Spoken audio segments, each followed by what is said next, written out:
Welcome. We're here today for a Safe Zone training. Before we get started, I'd like to let you know a little bit about what Safe Zone is. Safe Zone is a community program at the Kansas State University campus. It's a program that's been around for many years, but about 4 years ago, we expanded it. What Safe Zone is providing an opportunity for community members to be able to have knowledge and information about the resources on campus and to be able to use their natural helping skills to be available to students, faculty, and staff on campus to let them know where they can get help when they need it. This is a preventive measure, and it's also part of community building, which is a very important part, I think, of the K-State campus.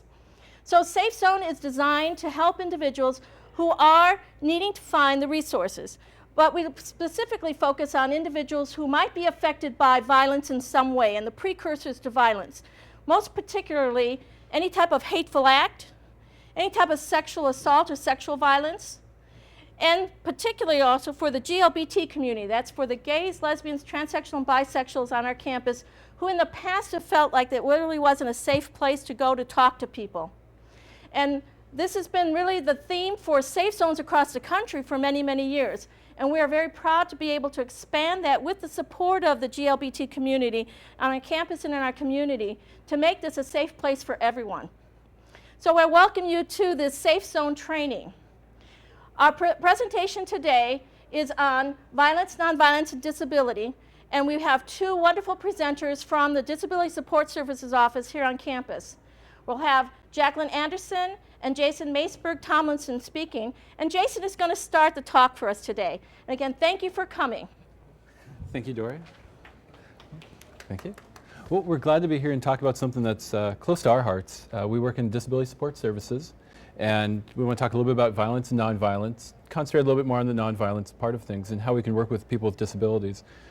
We're actually going to start, however, talking a little bit about defining violence and nonviolence, and then talk a little bit more about disability in regards to myths about disability, and then move into some statistics on disability and violence, who is at the greatest risk. Women with disabilities, we found, was a large population of folks who were experiencing violence with their disability as well. And then a little bit on how to help in practicing nonviolence every day. So first of all, let's get started on a definition of violence. And for this, we pulled it from UNESCO. And violence takes many forms and is understood differently in each country and among different cultures. While there is no universal accepted definition of violence, the World Health Organization has proposed the following as a working definition of violence. Violence is the intentional use of physical force or power, threatened or actual, against oneself, another person, or against a group or community that either results in or has a high likelihood of resulting in injury, death, psychological harm, maldevelopment, or deprivation. Today we're going to focus a little bit more on the threatened or actual violence, as well as the likelihood of resulting in injury, psychological harm, and maldevelopment, and deprivation. There are some unique items that come up when it comes to talking about violence in regards to disability. Break this down into three main categories. One, there's the self-inflicted violence, which we definitely want to take in consideration. It's something that I think is sometimes forgotten. Interpersonal violence, which is our biggest area. We have verbal violence, emotional and psychological violence, very long-lasting effects there, as well as sexual violence and physical violence, deprivation and neglect. This comes up quite a bit, actually, when it comes to talking about violence in regards to disability.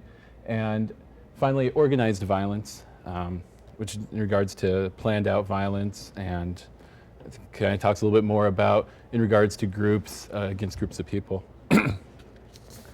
So let's talk a little bit more now about what is nonviolence. A little bit more to read here. This is kind of a part of UNESCO as well, and there's a nice statement here that I think really gets at talking about nonviolence and kind of fleshes out the definition a little bit. Proponents of nonviolence do not deny that conflict among human beings is inevitable, and they do not support submission to persecution, obedience to unjust authorities, or acceptance of conditions in which their own or others' human rights are violated. To those who argue that violence is a natural human response to feelings of threat or fear, or that humans are naturally capable of doing evil, they respond that human beings have just a as naturally a unique capacity for reason and propensity to do good. Thus, violence and nonviolence are but two opposing ways of responding to conflict, and humans may choose to practice one or the other. So we're really going to focus on the other, our nonviolence way to go about things, and sometimes to help to heal the violence. I'm going to introduce Jaclyn now. Jaclyn is our Assistant Director in Disability Support Services, and she's going to talk a little bit more about statistics on violence, and she's really got all the information in the area. We need to grab a microphone. Oh, we're going to pause real quick. We need the box. Yeah. There we go.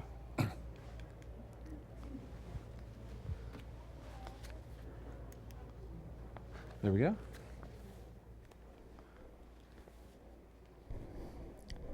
I apologize. It's the first time I've ever dealt with something like this. Before we start talking about nonviolence and proactive steps you can take in regards to dealing with the disability community, we wanted to kind of point to violence and what's happening in our nation and even locally. As you can see on the PowerPoint, nationwide, almost 1.5 million acts of violent crimes a year. Now, when we're talking about violent crime, it's got several subcategories, including manslaughter, murder, robbery, assault, battery, rape. I believe those are the subcategories. The good news is that since 1994, violent crime rates have declined nationally, reaching their lowest level since 2005. They reached their lowest level. The bad news is Kansas is up 7%. So although violent crime seems to be declining in urban areas, rural areas are seeing more of it. Two of the biggest violent crimes that occur generally to women, of course, are rape. As you see, these are stats from 2006 in Kansas. 98% of rape victims were female, 94% of offenders were male. The one I really want to focus on is the third one, and that's that 80% of rapes happen in the home. And that's a lot of where the violence against people with disabilities occurs as well, which is why we included these stats. And knowing the rapist almost 80% of the time. Moving away from rape and towards domestic violence stats, we have 71% of victims being female, 74% of domestic violence offenders are male. Again, 80% happening at home, and almost 24,000 offenses reported in Kansas in 2006. Bringing it home a little more, Riley County, last year, 221 violent crimes, including, you see there, 3 murders, 41 rapes, 18 robberies, 159 batteries. And I think what's important to note here, these are violent acts that were reported to law enforcement, not nearly what occurs. When we start talking about disability and violence, we're really moving to more of a public health model. So health consequences of actions of violence can include death, of course, injury, mental illness, chronic disease, and overburdened health systems. A little bit about people with disabilities and the disability community. The first myth, and this is from actually NOVA, which is the National Organization for Victims Assistance. This information comes from. The first myth being perception that people with disabilities are suffering. Rather than extending legal rights and protections, I'm sure most of you know of the Americans with Disabilities Act, which was passed in 1990 and actually just recently amended this month by Congress and President signing off on it. discrimination against people with disabilities is pretty rampant. What happened with Title VII and the Civil Rights Act in the 60s is they covered things like religion and race and national origin. People with disabilities, of course, weren't covered until 1990. Anyway, the societal response prior to the passage of the ADA was typically to extend charity to people with disabilities. Being kind to a person with a disability is not an acceptable substitution for giving them equal rights and protection under the law. The second myth about people with disabilities, and that's what PWD is. I hope you got that. And we'll talk a little bit about person-first language later, but because it's kind of such of a mouthful to say or read anyway, we write it as PWD. The second myth, people with disabilities lack the ability to make choices or determine for themselves what is best for them in all spheres of life. Those spheres may be physical issues, mental, emotional, political, sexual, financial, certainly. Because a lot of people with significant disabilities receive support from the government based on SSI or SSDI benefits.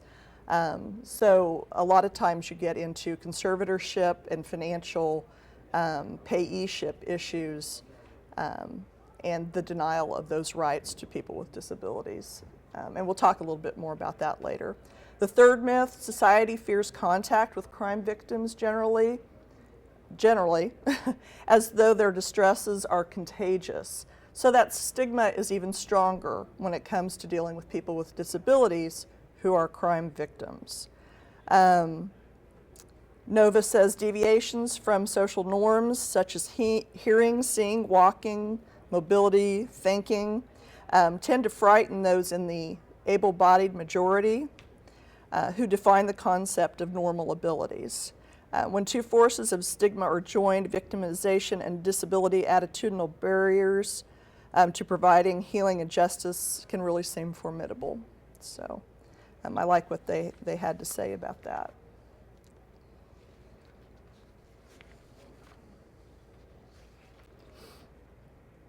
A little bit specifically about, statistically anyway, about the population of people with disabilities in our nation. About 54 million Americans have come with a wide array of physical, cognitive, and emotional disabilities. That's about 20% of our population experiencing some sort of disability. Of course, there is one protected class which we all can join at any time. Protected classes being those listed under Title VII of the Civil Rights Act, such as national origin and race. Anybody can join the disability community at any time. And in fact, as our population ages, of course, baby boomers are now getting to the age where they're retiring and drawing on Social Security benefits. Disability definitely affects us at a growing rate. And then more specifically about people with mobility issues or physical issues, the last bullet you see there, about 9 million individuals with disabilities use some form of personal assistance. That can be paid, informal, formal. Kansas has a lot of Medicaid programs, home and community-based services that pay for in-home care. It is a national push to get people out of nursing facilities and into homes, out of institutional settings, and provide services in the homes. So we're seeing more and more of that, which is good, definitely for a person with a disability. But I think as we go along, you'll see that there are some issues arising around care in the home. Did I just take your part, Jason? I'm sorry. Fortunately, he's tolerant of me. A little, well, do you want to take this piece since I've kind of, okay. Okay. Violence and people with disabilities. So specifically, people with disabilities and the violence that occurs, you'll see the first one there. Victims of domestic violence tend to be, the perpetrators tend to be loved ones. Again, kind of talking about the new caretaker role for people that are in the community that used to be in nursing facilities and other institutions. People with disabilities are 4 to 10 times higher risk of becoming crime victims, and it's estimated that about 50% of patients who are long-term residents of hospitals and specialized rehab centers are there due to a crime-related injury. So not only are people with disabilities the recipients of violent actions, they can become a person with a disability, anyone can, as a result of violence. So there's kind of 2 ways to look at that. Forms of abuse that are kind of unique to people with disabilities would be withholding medication or assistive devices, taking money. I mentioned that a little bit earlier with conservatorship and payee-ship. Isolating people. People with disabilities tend to be isolated anyway because of transportation issues. A lot of them are not necessarily out in the workforce, though many are. So isolation can be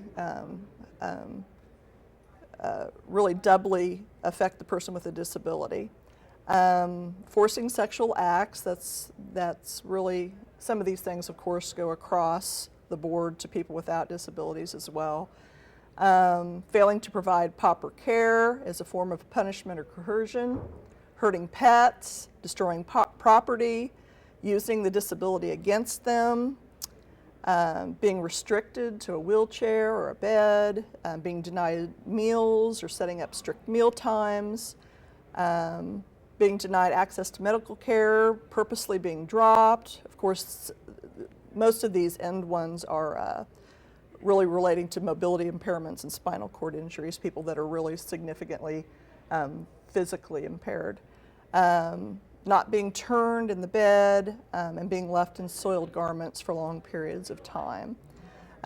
So those are things that are pretty unique to people with disabilities. And if you can imagine how much a person with disabilities may depend upon others for some of the very basic things that we take for granted, such as taking a shower or having lunch, you can see where there's a lot of room for abuse to occur. Who are the perpetrators? Again, family members. That's kind of across the board though for domestic violence. But the one I really want you to pick out is the third bullet, red bullet there, which is 30% of perpetrators of sexual abuse against people with disabilities are disability service providers and or caretakers. They're also called personal care attendants or personal attendants. So that's pretty outrageous when you think about it. And federal domestic violence laws define abusers as intimate partners. Currently, those laws don't acknowledge abuse by caregivers as a form of domestic violence. So that's why the stats aren't necessarily clear, because it's not, the domestic violence stats aren't clear because these things aren't really considered that. Jason, can I hand you this part? Jason's going to talk a little bit about the specifics of disability and why those populations are at risk. I'm going to break it down into a couple different groups of people with disabilities, and we're going to first start talking about the cognitive disabilities. And I think this is a group of people who are taken advantage of at times. The first bullet here, we have a diminished ability to comprehend, reason, or communicate. Communication issues do come up quite a bit when talking about violence and disabilities. And in 2 parts. One, to communicate what's happening in communicating to somebody to get help, and who to connect with to get help. But also, the credibility of that person may be questioned. This has actually been in the news a couple times in the last year. There are probably 3 or 4 videos out with police really questioning a person in a wheelchair about their case. In fact, one led to some violence, and where a person was dumped onto a floor. So these do tend to come up quite a bit, and unfortunately they do hit the media. So it's the ability to communicate, and also keep in mind that if it's somebody in a caretaker situation, who is the person they're communicating with? If it's the caretaker, it poses some issues. Group of people in this area, the cognitive disabilities, traumatic brain injury, which is quite common, especially young men who are involved in sports, motorcycles, you name it. Developmental disabilities, dementia, and autism. Move on. Of this group, found some kind of astounding facts here. 68 to 83% of women with developmental disabilities will be sexually assaulted in their lifetime. This is a large statistic, and it's pretty sad.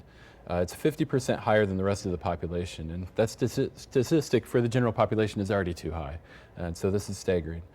The people with developmental disabilities are more likely to be re-victimized by the same person, and more than half never seek assistance from legal or treatment services, going back to that communication piece.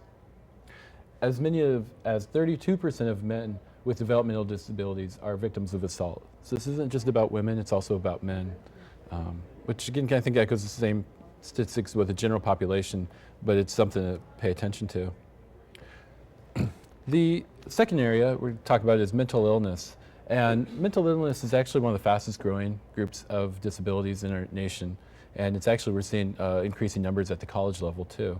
And it gets talked about a lot. And one big issue that comes up is the credibility question. Again, credibility may be questioned. Again, I go back and ask you to think about the news in the last couple of years, especially in regards to college violence, talking about the credibility of people and what's been happening, and often talking about that person's disability. And this comes up with schizophrenia, bipolar disorder, clinical depression. Again, these are just examples, just to kind of get you thinking, but this is actually a large group. And to talk a little bit more about stereotypes, the American Psychiatric Association states that people with severe mental illness are more likely to be victims than perpetrators of violence. I think this is a very important thing to point out.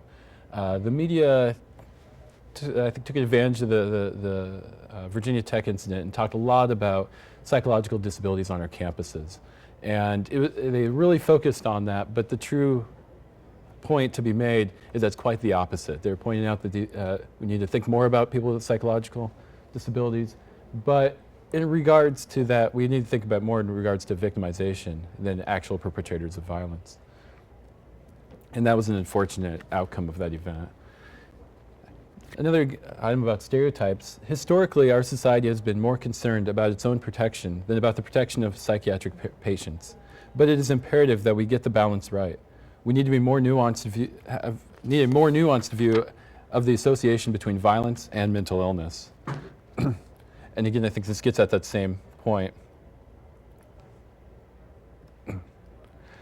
The thing to think about, mental health parity is law, and I believe this is the last passing of the Americans with Disabilities Act amendments. No. What's that? It was the omnibus bill. Omnibus bill, okay. There we go. That's right. The Jaclyn is our guru in the office when it comes to statistics like this because of her field experience and all. And this actually is something not many people caught in the $700 billion bailout. Well, now I think it's like 100 trillion or whatever. It's growing, but in part of that, there were a lot of items added as extra pieces just to get passed, so some people would vote for the $700 billion bailout.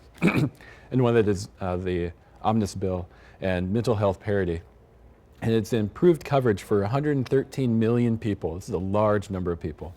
And the bill is to ensure equal coverage for mental health services with other medical and surgical benefits. And this is very important. There are a lot of people who aren't getting the coverage for these services that are very much needed. And if you think about not getting coverage, let's say you don't have dental coverage and a cavity turns into a rather large issue. Somebody with a psychological need mental health services, it also is the same way. It's something that grows, and we want to help these people out as soon as possible. Talk about a little bit more about the physical disabilities. And here we have, again, issues of communication, compromised speech and language. I think some people associate, sometimes when it comes to speech and language, these disabilities with cognitive impairments as well, but that's not the case, and there's some assumptions being made there. But again, we have compromised speech and language, inability to physically escape. See this in the news here and there. And the loss of strength equals a reduced ability to defending oneself against physical assault. This person's easier to take advantage of, unfortunately. And here, talking about cerebral palsy, muscular dystrophy, excuse me, multiple sclerosis, spinal cord injury, and spina bifida are quite common, although again, this is a large group, especially when we're talking about people coming back from Iraq and Afghanistan who have a lot of physical disabilities, and a growing number, again, just among accidents. Another population, we have sensory disabilities, and here we're talking about many different areas. We have reduced ability to sense danger, and again, the inability to escape from a dangerous encounter. And here, this issue comes up when we're talking about folks who are blind, deafness, as well as the area of people who are deaf-blind. And speaking from experience, another assumption is often made that people who are blind have the inability to physically protect themselves. Although I speak from experience, I work with a lot of blind students, and I've had a number go through physical protection training. And so this is a high group of awareness, and it's definitely there, but again, this is just people taking advantage of a weakness, and unfortunately, things do happen.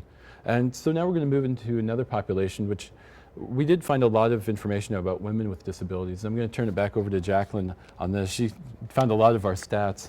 And it's just a large group to talk about, and this comes up quite a bit in the general group, but I think it's important to talk about this in regards to disabilities as well.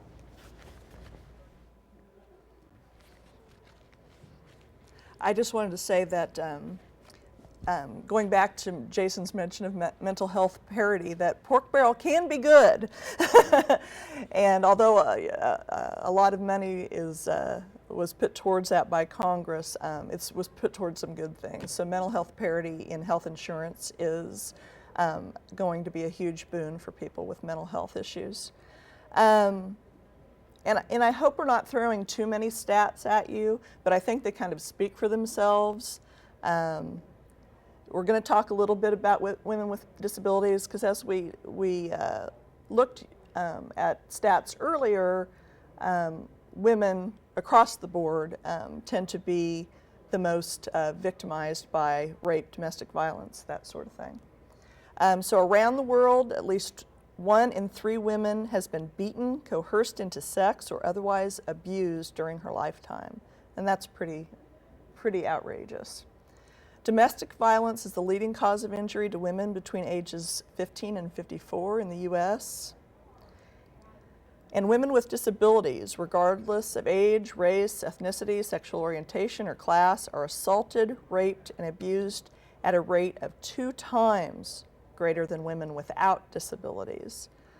So again, perpetrators look for people that can be most easily abused, and because of societal implications, that tends to be women with disabilities, more so than others.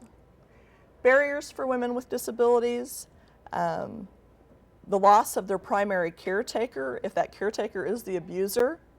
What do I do if I'm being abused by my boyfriend, who's also the person that helps me take a shower and go to the restroom? They're also at a greater risk of losing custody of their children because, as Jason mentioned before, with a lot of disabilities, people question a person's ability. Having credibility questioned, I guess, is the next bullet, but that may also result in a denial of services. A woman may lose the right to make her personal decision. A lot of threats are made against people with disabilities about taking away their rights, and people seeking out guardianship and other things. That's pretty extreme, but it's very scary if somebody's threatening you with that. Although getting your rights taken away and having guardianship imposed is a pretty hard thing to do, but most people don't know that, and it can be very frightening. Experience an increased risk of being institutionalized. Again, we talked earlier about people with disabilities more and more moving into their homes and away from institutions.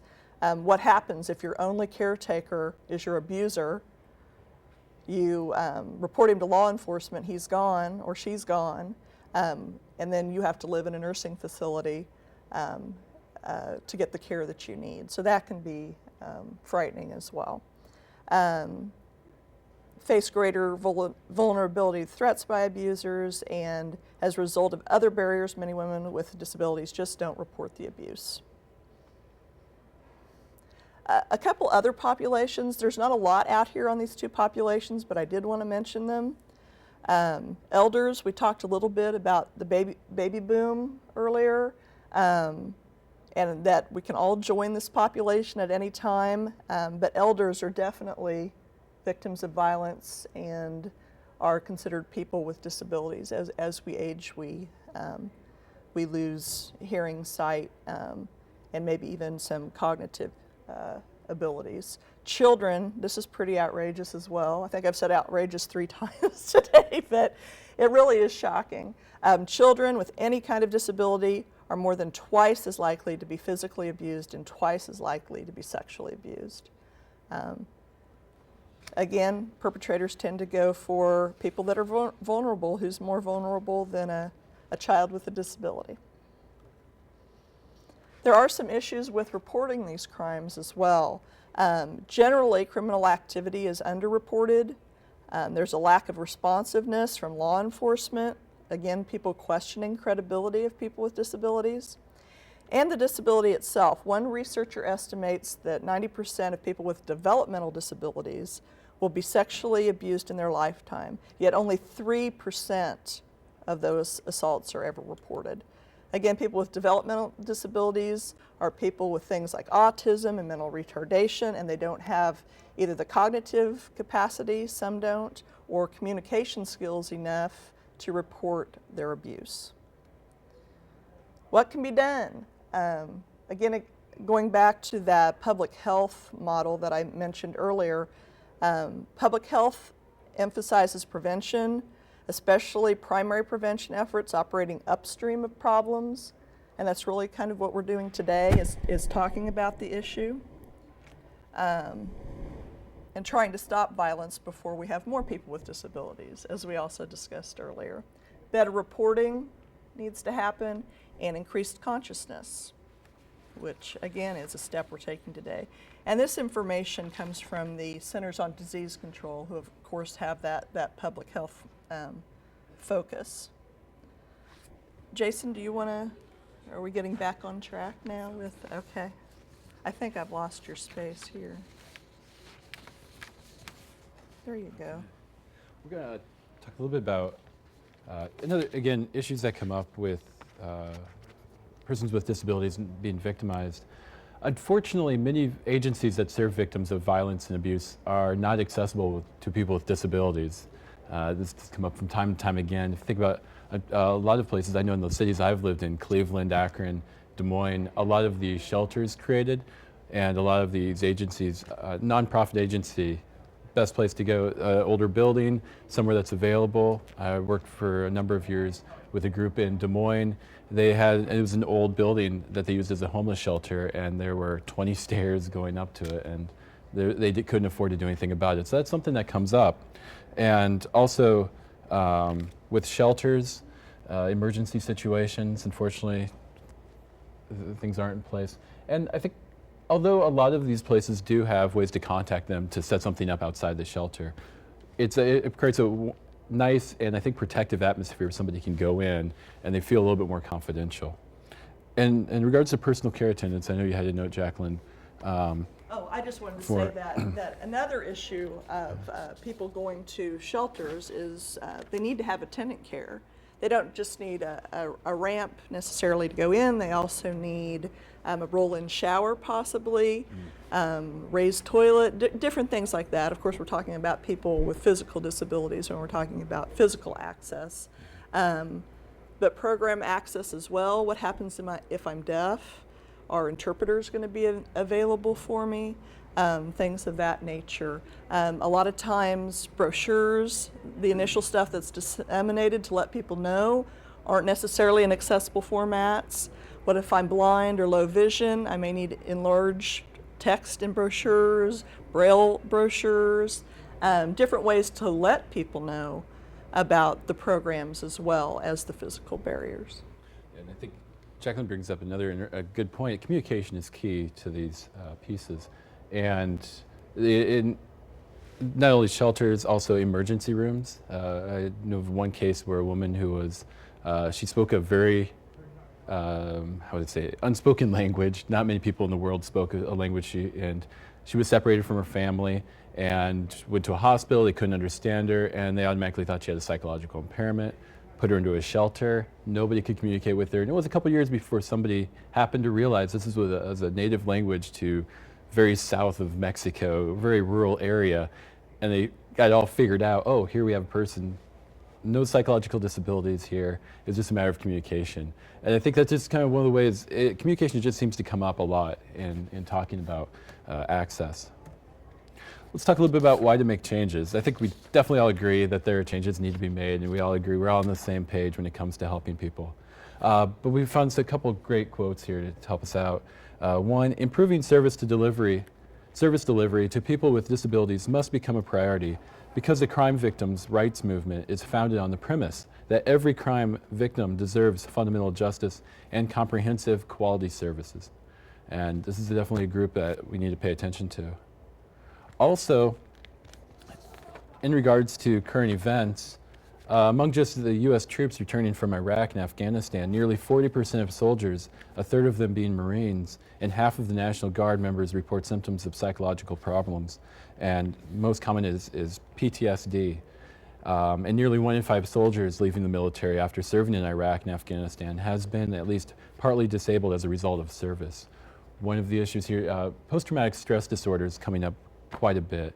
And fortunately, a number of these men and women leave the service without connecting with mental health clinics. And unfortunately, with post-traumatic stress disorder, it doesn't come up right away. It's not evident right away. It's 6 months away. It's a year away. And by that time, unfortunately, they've left a lot of the services that the military affords them, such as psychological help and working with a counselor, hospital. And this does come up quite a bit, and this number is growing, unfortunately.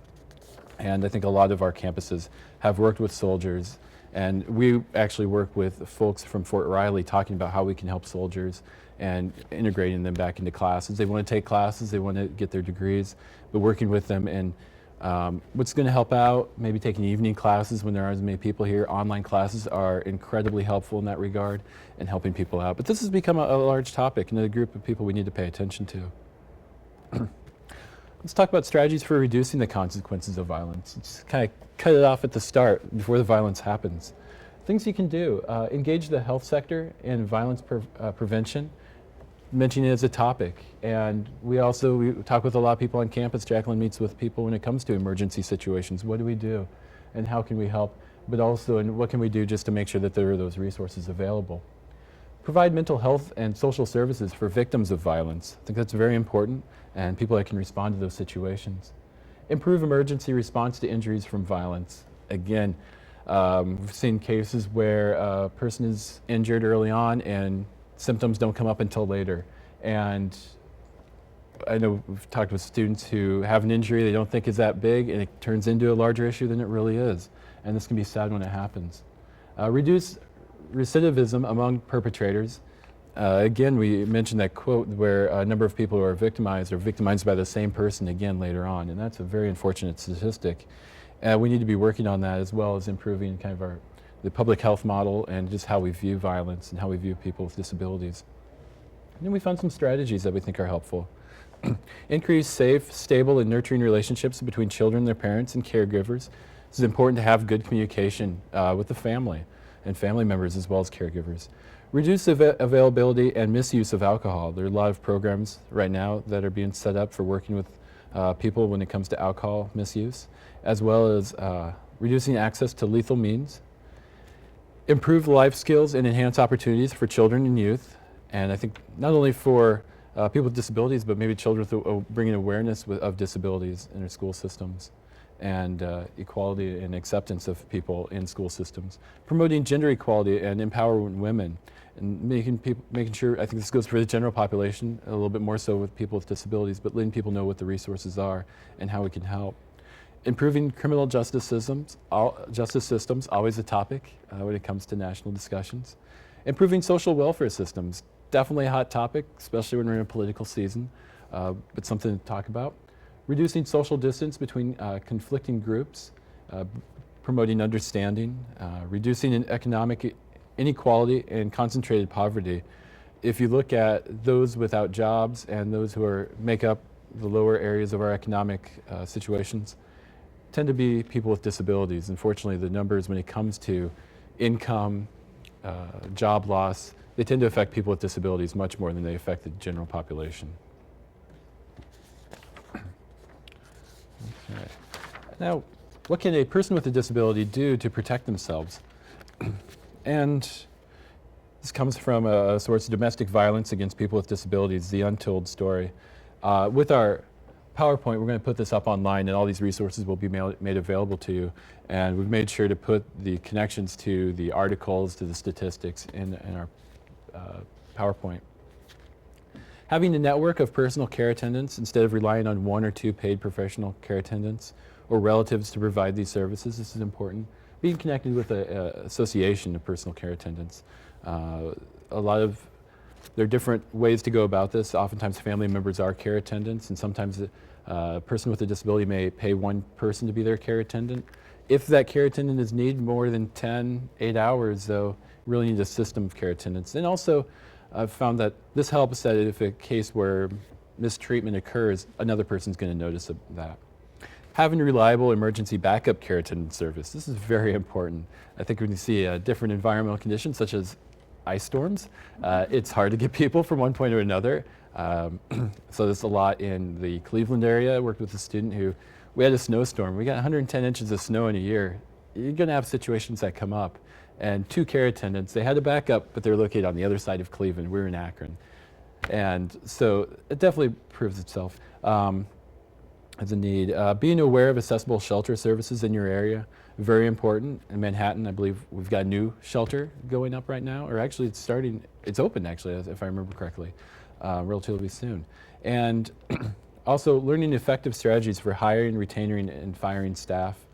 It's good for a person with a disability to know the law. The law is there to protect people, and it's good to know that. And also letting the people in your life know that you depend on their help and support. Again, open communication with people, having somebody there to talk with. Educating disability agencies about domestic violence and domestic violence agencies about disability issues. Kind of what we're doing here is informing people of those issues, but also in working with those areas. Know that you have the right to make the decision about what you do and don't want to happen to you. I think this is very important. It comes again to communication, but also again to that myth that a person with a disability is unable to make those choices for themselves. And I think it's important to give people all of the information possible to make a knowledgeable decision.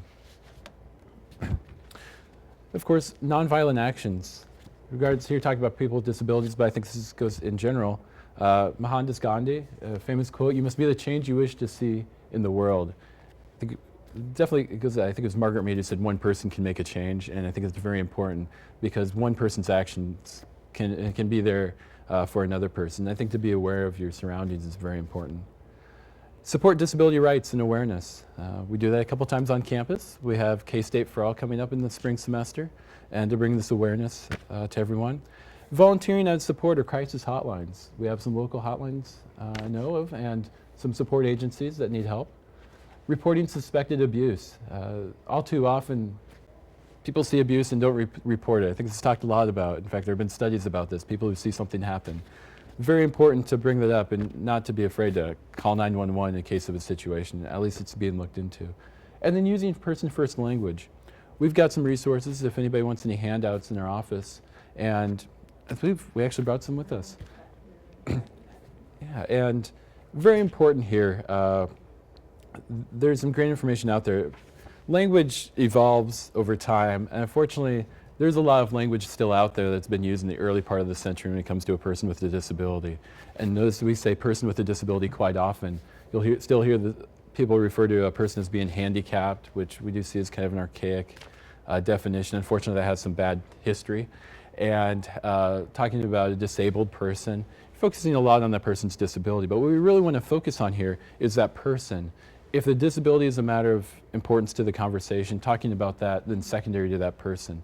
But it's important to be aware of how you talk with and about people with disabilities.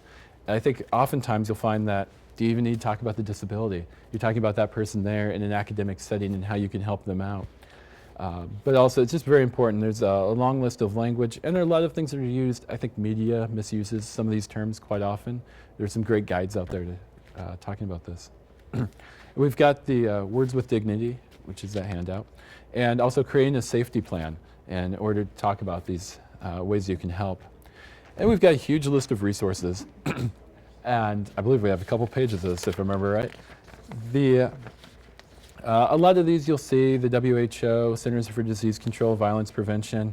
A lot of these are quite common. We have some Kansas-specific areas, SRS, Kansas Disability Violence Awareness Project. Excuse me. A lot of resources out there, and this is just a small portion of how many resources there actually exist. If you go online, there's an amazing amount of resources. And that is, in effect, kind of ways that you can help out and ways that you can work towards nonviolence in regards to people with disabilities. And at this time, we want to thank you for attending and helping out. And we're going to open up the floor to questions and discussion, any topics that want to be brought up, anything we can go into detail about, any questions about the presentation itself.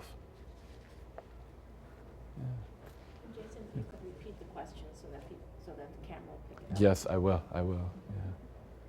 Yeah. Yeah. How often does disability support services get utilized on campus? Okay. How often is disability support services utilized? In regards to students using accommodations, we currently have over 400 students registered with our office, and I think it's important to talk about two things. One, that's in academic accommodations, and as well as we do have a number of people who use our shuttle with temporary situations, maybe a broken leg, but also in regards to people who use it full-time with a disability. It's important to think about, however, that that's a small percentage, or maybe not a small percentage, but just part of the piece. There are a lot of people with disabilities who choose not to register with our office, and that's great. The ADA is a Civil Rights Act. It's there if you see a need to change a situation. However, if students are able to go through quite well without our help, that's awesome, and that's what we want to work towards. Working towards a university that's universally designed for access to everyone. But we're there as a resource nonetheless. And we have students who stop in all the time who may connect with our office and say, you know, I don't really need help now, I just want to know what my options are. Yeah. Good question. Is your office involved with like the greater campus group that determines about safety plans and things? Because I know you had mentioned the tragedy, and I know that it put students with psychological disabilities under a lot of scrutiny and made some very worried that there was going to be this huge disclosure piece. Okay. So. Yeah, talking about campus plans, awareness, emergency plans as well. Kind of two sides to that, but also in regards to awareness. I'll let Jaclyn speak a little bit about that. Our director, Andrea Blair, is on the emergency team for the university. I myself am working currently to bring a workshop to campus that talks about emergency planning for people with disabilities. Not only campus kind of violence issues, but of course with Hurricane Katrina and even the World Trade Center, there's a lot of issues surrounding disasters, natural disasters or man-made, and what people with disabilities need to do to be safe in those situations. So that is really a big national push right now, and I think you'll be hearing more about it. Great question. Anything else? Identify where your office is. Oh, yes. We are located in Holton Hall, room 202. We're on the second floor. There's an elevator up to it. And we've got, there are 4 of us who work directly with students, and Director Andrea Blair, Jaclyn, our Assistant Director. Myself, I'm an adaptive technology specialist. I work mainly with technology, also with online students. One area that's come up is we have a lot of students who are online with disabilities, and we need to work on some accommodations there as well. And then Natalie, who is our interpreter coordinator. And then we actually have an office in across the hallway back in the area, but we have interpreters on staff who are always out and about. They're rarely at their office. And working with that area. Yeah, we do a I'm trying to lot. think. Not only do we work with students who register with us, but we do a lot for systemic change and administrative change. I also sit on the Campus Planning and Development Advisory Committee. So when new buildings are going up or renovations occur, we really consider people with disabilities and access to physical facilities.